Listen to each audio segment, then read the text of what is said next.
Hello everyone, I am sorry for the inconveniences. My name is Colette Tanyi. I am the founder of Enkindle, a public relations and communication company based in central Finland, Jyväskylä. So thank you for the privilege to talk about something particular to the African minds. And today, I have the privilege to talk about the hidden chains from divide and conquer to Africa power. And this whole speech is divided into what is imperialism, divide and conquer strategy, how they keep Africa poor, underdeveloped, African heroes we lost, a new era, Ibrahim Traoré, the path forward, and final words.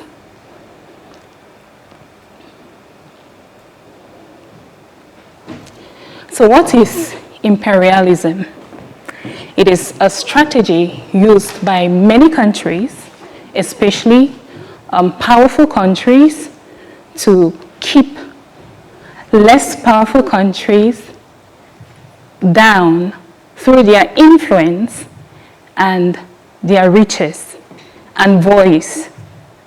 And there are various things which are particular about imperialism for us to be able to identify. And we have the control nations through politics, economics, and culture. They have a way of doing this. Not the norm, which you and I may know, but they have a way of doing this. And they come as colonial powers to these very weak nations with the goal of helping them advance, but behind the scenes, they are extorting from them. Behind the scenes, they are interested in what lies as the best, but they show up as their intentions are actually pure. Colonization has been a strategy of dominance to many African countries who are victims of the ideology of imperialism. Imperialism is not help.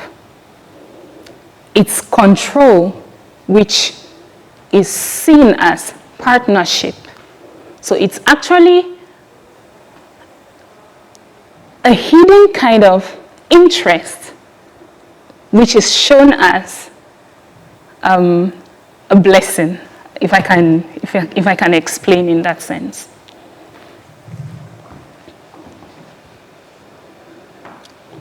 To explain further, for more understanding, how do they achieve their goals? They come to a land, to a country that is less powerful, and they divide the inhabitants and indigents by tribe. For example, where I'm coming from, I'm originally from Cameroon. We have many tribes. And at the end of the day, this ideology of tribes makes us to see ourselves as different people, which is not supposed to be so. Okay? And another thing is languages. My country, Cameroon, has many languages. I come from a division, and in that particular division, you have more than 200 languages. A division is just like Jyväskylä, okay? And Helsinki, and maybe Espoo or Vantaa. Now, imagine the whole of Helsinki has about 200 languages. How do language unifies people. But imagine 200 languages in Helsinki. Now you start seeing yourselves as different people. Because of what? Imperialism. And they come with religion. You know, Africa is known to host one of the highest number of religions in the whole world. Okay? Every religion you can imagine in the whole world is found in Africa. So that's the strategy. That's one of the ways which imperialism works. Another way is they fuel conflict and disunity. Now they come to rulers and they make you to understand this ruler, let's say the mayor of Helsinki, is not doing good as compared to the mayor of Vantaa or the mayor of Espoon. And now there is conflict, there is battle, there is fight. But behind the scenes, they enjoy that battle to gain what they actually came for. They make the indigents to fight each other. This person is not good enough for you. This ruler is not good enough for you. These are strategies. And if there is any ruler that has a good mind for the people, they try as much as possible to kill that ruler. Because they know if he continues, he's going to shed light. Light, what is light? Just knowledge, insight, wisdom. So if they see you rise with this wisdom that can help these people, then they exterminate you or they disappear you, if I can say so. How do these people keep Africa poor? Or how does imperialism keep Africa poor? Economic exploitation. The economy, the people of the African countries don't enjoy what comes from the soil of Africa. I'm a Cameroonian. I can say everything about Cameroon is governed by France. We don't really have a say. As far as the resources are concerned, there's petroleum in Cameroon. There is a lot of natural resources, minerals, gold. All of these things are there, but we don't have a say to that. Foreigners come exploit, and you know, at the end of the day, we don't even go to school. At least if you're exploiting, educate the people in the land. But we don't even go to school. You struggle to go to school. You're not educated. You don't have food. So then the basic, you know, that helps an economy to grow, we lack. We can't even get the basic, like water, like food, education. Political interference, they come into our political system with the goal of making it better, but that's not what they do. They cause a lot of division among political leaders. And where there is disunity, things can't work. There is need for unity in order for progress to be evident. And traps, debt traps. Now, one of Africa's problem is debt. That is debt. Debt. They give Africa the opportunity to borrow money from IMF with very exorbitant interest rates. That is very high interest rates. And when these interest rates are high, how can you pay? Years are going by, you can't pay, which means it's like you give, it's like a bait. You eat it and you're hooked, and every year you're paying interest rates, which at the end of the day, you will never pay these interest rates. So it's like a trap, and these leaders don't even know what to do.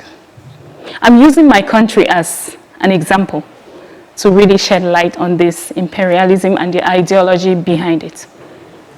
And culture. Now we are people of culture. Okay, and they make us to understand culture is not important. Take, for example, Finland has culture, and Finland has been existing for a long time. We have come here, and we have still seen the culture of Finland in existence, even with westernization, okay? We can still trace the fact that Finland has its culture. there are things which cannot be erased out of Finland that stands as culture. But some of us in Africa, we can't even trace our culture anymore. Why? Because the imperialists made us to understand that culture is backwardness. Do you get the sense? It's backwardness, which is not true. So, and military base and arms, they provide these things behind the scenes and allow young people to fight themselves with the goal of making them understand that they are fighting for their country. And there is no good in war.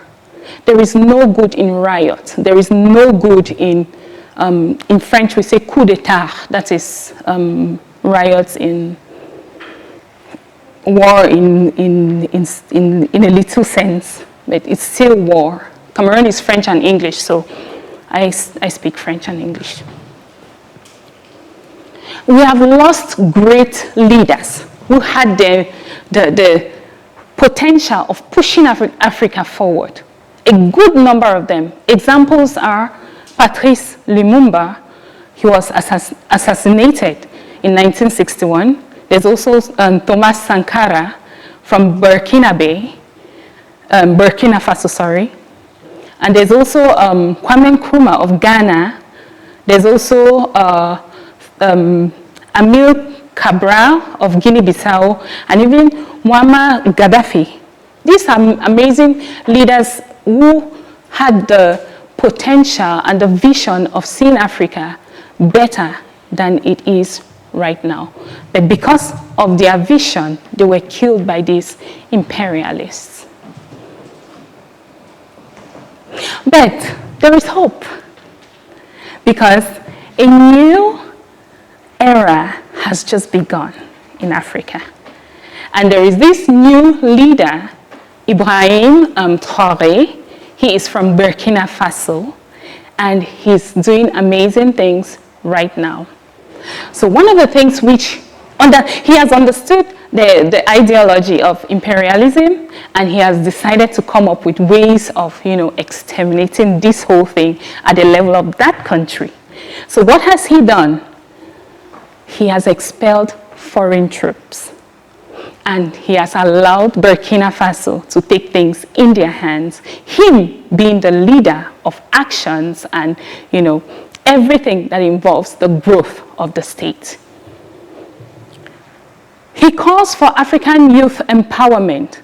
For example, he has decided that if you're an African who is in the university, you'll be paid.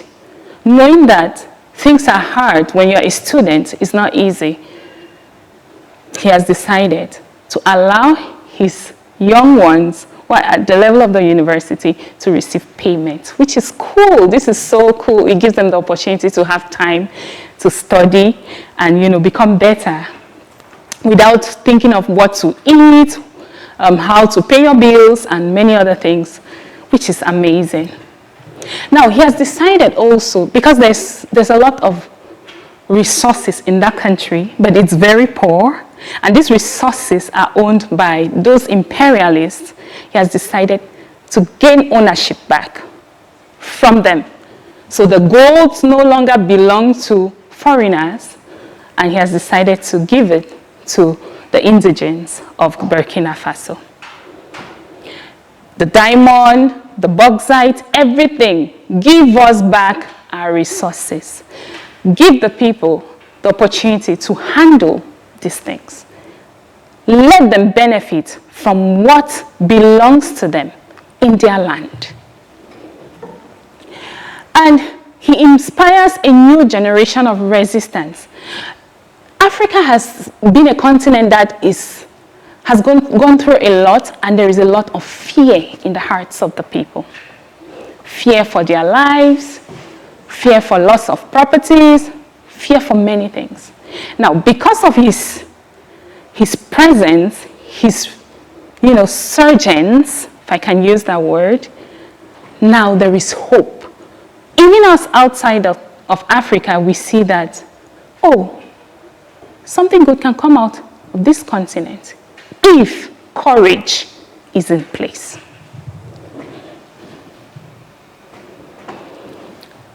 What is the path forward? Unity among African nations. That's what he's pushing. Africa, be united. Don't allow imperialism to disunify you. Come together. One head is not enough. Two are better than one. Come together. Discuss ideas and push your continent forward. Look at what EU is doing. Emulate it and handle your resources and your people better. Love your people. Treat them like human beings. Don't treat them like animals. He has awakened the youth. Remember, the youths are the leaders of tomorrow. Now, with the courage instilled in them, the inspiration of seeing that there is hope, now he encourages them, or he tells them, don't give up on your continent. Don't give up on your continent. He has made us to see that these leaders with good vision for the advancement of Africa, it's important they are protected. Because he almost lost his life because the imperialists reached out to the people around him and told them, let's exterminate this man. Let's remove him from the way with money. And they gave them money to remove him from the picture. And because they have understood, he has told them, this is imperialists trying to take possession of your things, which you are ignorant. So they trusted his judgment because of the results they have seen him produce. They didn't receive the money. They rejected the money, unity in view, and they protected him. So he's encouraging other African countries, protect your leaders. Don't allow the imperialists to feed on your leaders. Work, grow your own money. Stop borrowing. Remember, a borrower is slave to a lender. And African trade between African nations is vital. Don't reject your brother in the area of trading. Let there be laws which encourage trade from one African country to the other. Africa is not poor. It's a misconception, and the media has helped to project this misconception out there. We are only plundered because of many things. Courage, lack of courage, disunity, division. Africa is not weak. Africa is divided. Together we stand, divided we fall. A family divided against itself can never stand.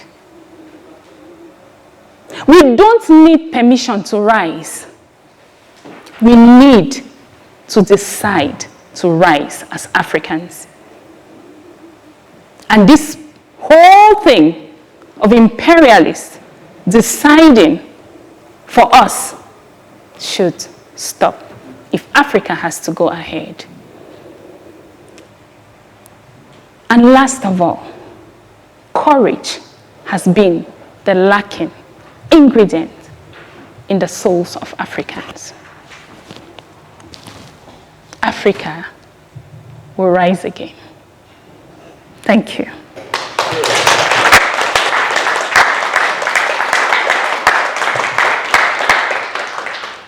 Thank you very much. Thank you, and sir. now maybe we ask some questions. Yes, sir. I can ask the first one. Yes, sir.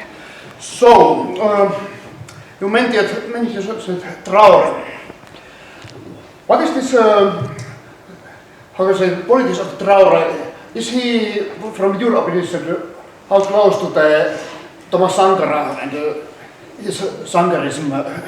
So is Traore making same kind of politics as Sankara used, or is there a difference?